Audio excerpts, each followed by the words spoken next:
Hello, everyone. Welcome to Week 7's discussion on critical theory research.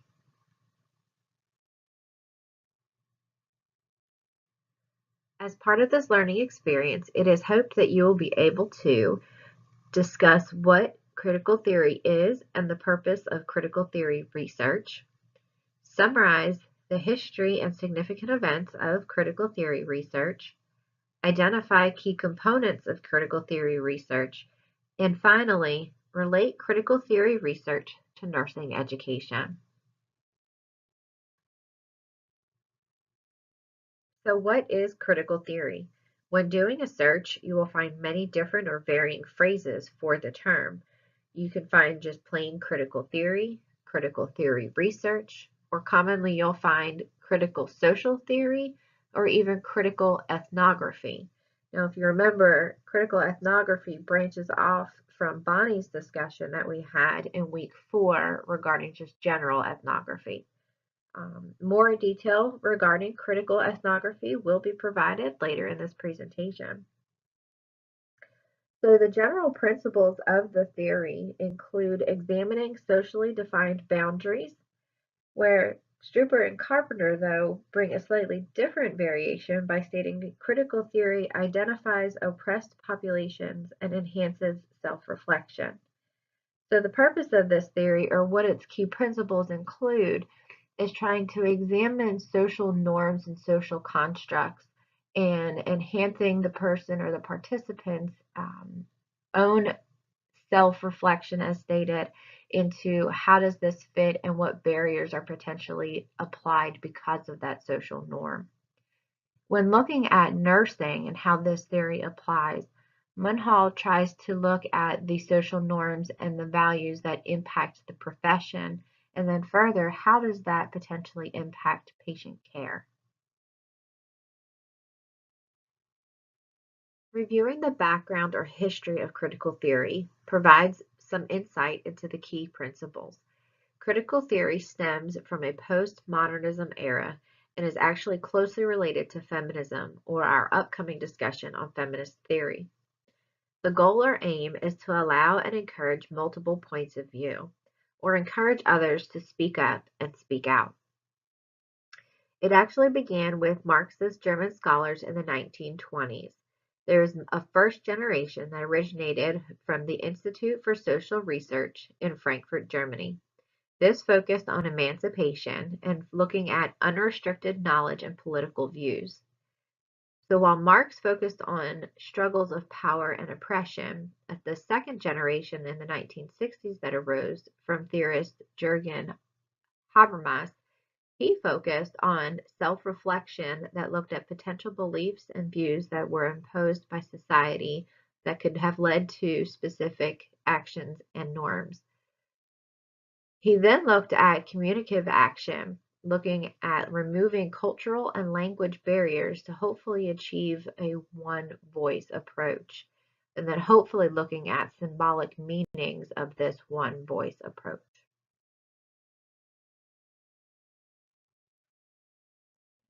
Key elements of critical theory research, as outlined by Strupper and Carpenter, are conditions fundamental to feminist research, but have also been found to apply to critical social theory.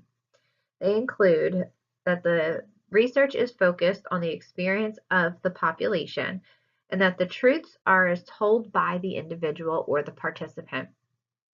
The differences and borders of the experience are assumed. There is no absolute boundaries. Past and present events are considered in all stages of the research. Questions asked are as important as answers discovered, not just the final data collected. Research should not be ranked or given a hierarchical order. Researchers' assumptions and biases are part of the research venture. And finally, researchers and participants gain partnership through discovery and understanding. An additional key element of critical theory research is dialectics. Munhall describes this as the need for examining broader views. Additionally, discrepancies between ideology and social reality are to be identified. Another key element is that of praxis. This is the relationship that exists between practice, theory, and knowledge. Munhall describes this as the driving force behind nursing research, theory, and practice.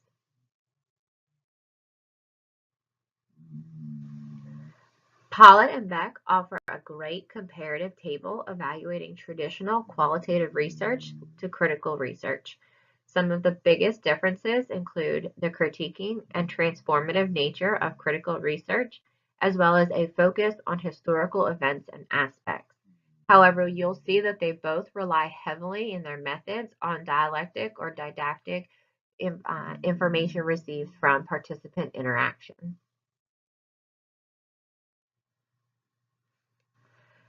Critical ethnography overlaps critical theory and ethnography. Its goal is to raise awareness and focus on social injustices. Similar to regular critical theory research, critical ethnography aids in social change through emancipation. There is a heavy reliance on historical social situations. Also, it utilizes communicative practices and self-reflection. It is also politically driven, much like regular critical social theory. Finally, researchers are drawn to learn the truth of the culture versus relying on previous assumptions.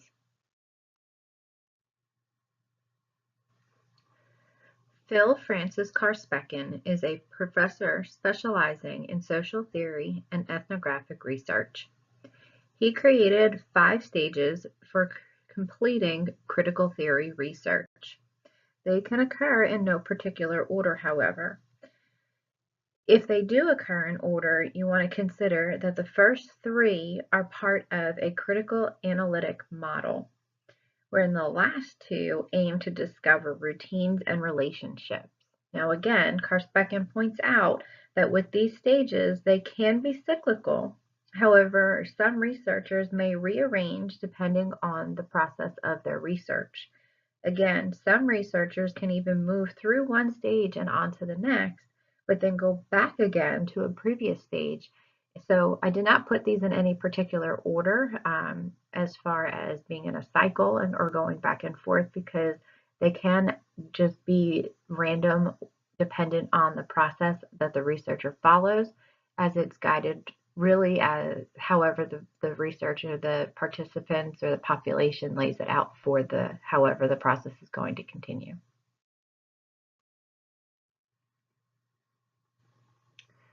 As for critical theory in nursing, Munhall points out an emancipatory framework is well suited to allow nurses the ability to recognize imbalances in the workplace. Here the focus would be on anything impacting the ability to provide adequate patient care. In nursing education, critical theory would be represented through a redirection of teaching-directed learning to establishing equality between students and educators. Munhall also discusses the need for creating autonomous yet reflective nurses by recognizing and removing existing barriers. Finally, Munhall describes a disconnect between academia and practice. This is vital to the forward progression of the profession by helping with the application of theory that is generated in academia. To foster the essential relationship between practice, theory, and knowledge, this disconnect must be addressed, and it is recommended to do so through self-reflection of the nursing experience. While critical theory offers many benefits, Boulou and Rashik offer potential criticisms to the theory. Most impactful is that it challenges traditional wisdom. Nursing has a rich history that it learns and progresses forward from. It needs to be certain and clear that any critique performed through critical theory research is to continue further growth of the profession. Additionally, reflection is critical to this theory, yet no guidance for post-reflection is offered. There are no next steps on what to do. Lastly, it was mentioned the concept of a one voice to overcome cultural and language barriers. However, there was no guidance for how to overcome these barriers.